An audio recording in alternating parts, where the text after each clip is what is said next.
যায় দিন ভালো যায়, আসে দিন খারাপই আসে।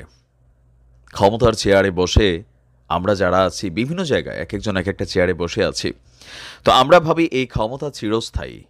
কিন্তু আসলে এই ক্ষমতা কতটুকু ঠনকু আজকে বাংলাদেশ আওয়ামী লীগের প্রত্যেকটা নেতা কর্মী, পাশাপাশি বিএনপি সহ প্রত্যেকটা রাজনৈতিক দল কিন্তু এখান থেকে শিক্ষণীয় একটা বিষয় আছে। ২ কোটি টাকা আত্মসাতের অভিযোগে সাবেক সাবেক প্রধানমন্ত্রী বেগম খালেদা জিয়াকে যে পরিমাণ সাজা ভোগ করতে হয়েছে, আইনের কতটা সুশাসন হয় সেটা বাংলাদেশ দেখেছে।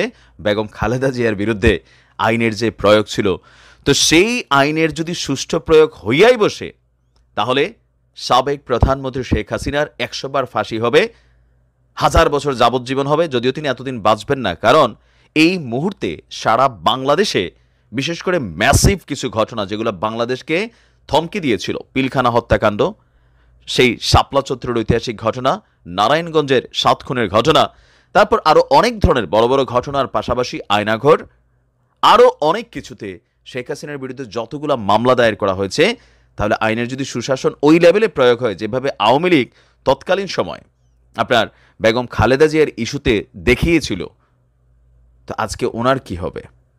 দর্শক, সারা পৃথিবীর কোনো দেশেই আশ্রয় মিলছে না সাবেক প্রধানমন্ত্রী শেখ হাসিনার। এই মুহূর্তে সর্বশেষ কূটনৈতিক ভালোবাসা না, ভারত এবং আওয়ামী লীগের মধ্যে একটা পুরনো ভালোবাসা আছে সেই ১৯৭১ সাল থেকে।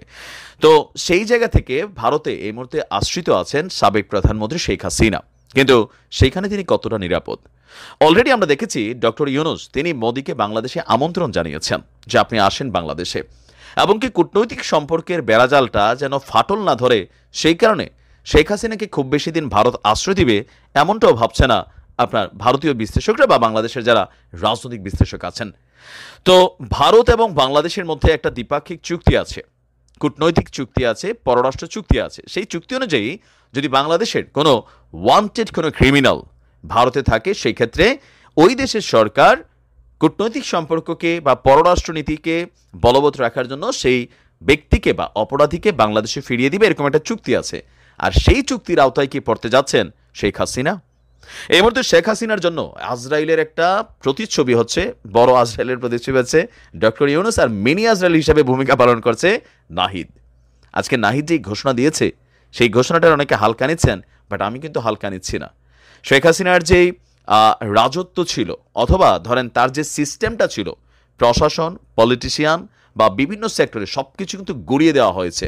আর এরপর পরই আলোচনায় উঠে এসেছে এই যে মামলাগুলো হচ্ছে, দ্রুততম সময়ের মধ্যে বিচারের আওতায় আনার জন্য শেখ হাসিনাকে দেশে ফিরিয়ে আনার জন্য অলরেডি তৎপরতা শুরু করে দিয়েছে সরকার। আর এই তথ্য দিয়েছে কে?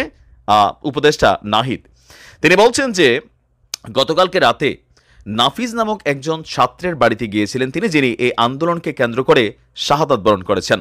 আর তার বাড়িতে গিয়ে তার পরিবারের সঙ্গে যখন তিনি জানতে চাইলেন যে তারা কি চায়, তারা সুষ্ঠু বিচারের পাশাপাশি শেখ হাসিনার ফাঁসি চায়, তো তিনি সেখান থেকে বলছেন যে তার পরিবারের সাথে দেখা করার পর সাংবাদিকদেরকে তিনি বলছেন যে বিচার সম্পন্ন করার জন্য স্পেশাল ট্রাইব্যুনালের কথা বলছেন উপদেষ্টারা।